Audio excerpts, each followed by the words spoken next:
রোজার মাসে chicken vegetable roll বানিয়ে ফেললাম।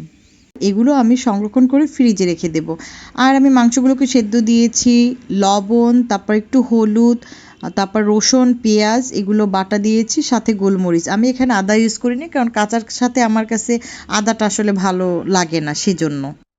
কিছু পেঁয়াজ নিয়ে নিছি, সেগুলো একটু ভেজে নেব হালকা। তারপরে আমি মাংসগুলোকে ছিঁড়ে নিয়েছি, সেগুলোও দিয়ে দিচ্ছি। সেগুলো একটু আমি ভেজে নেব, না হলে খেতে ভালো লাগবে না, সেই জন্য। আর সাথে আমি কিন্তু সবজিও নিয়েছি, বাঁধাকপি, আর সেটাকে কুচিয়ে নিয়েছি। সাথে আমি কিন্তু আবার গাজরও দিব। এখন লবণ পরিমাণ মতো দিয়ে দিচ্ছি, এই যে গাজর দিয়ে দিচ্ছি। সাথে গাজরটাকে সুন্দর করে মিশিয়ে দিচ্ছি। অল্প কিছু কাঁচামরিচও দিয়ে দিচ্ছি, কারণ ঝাল না হলে কিন্তু কোনো খাবারই খেতে ভালো লাগে না। এটা হচ্ছে কর্নফ্লাওয়ার দিয়ে দিচ্ছি, গুলিয়ে রেখেছিলাম।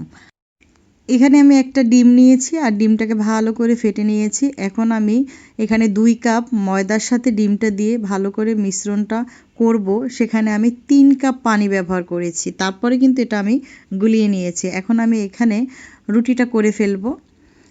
এটা আমি ভালো করে ঘুরিয়ে নিয়েছি, পাটিসাপটাটা যেভাবে করে ঠিক সেভাবে। তো সেভাবে নিয়ে তারপর আমি এখন ঢেকে দিব। ঢেকে দেওয়ার পরে এই হচ্ছে তার চেহারাটা। তারপরে একটু সামান্য নাড়াচাড়া করলেই উঠে আসবে। তো এটা দিয়ে শীটটা দিয়ে আমি করে ফেলবো। ভিতরে পুরটা দিয়ে দিচ্ছি। তারপর হচ্ছে আমি ভাঁজ করব। ভাঁজটা তোমরা একটু ভালো মতো লক্ষ্য করিও যে কিভাবে করছি। এভাবেই করতে হবে, আর এভাবে করলেই সুন্দর হয়।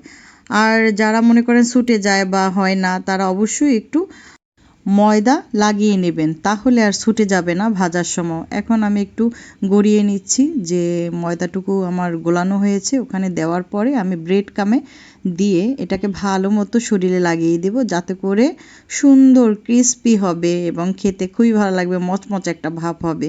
যে জন্য আমি খুব ভালো মতো দিয়ে দিচ্ছি।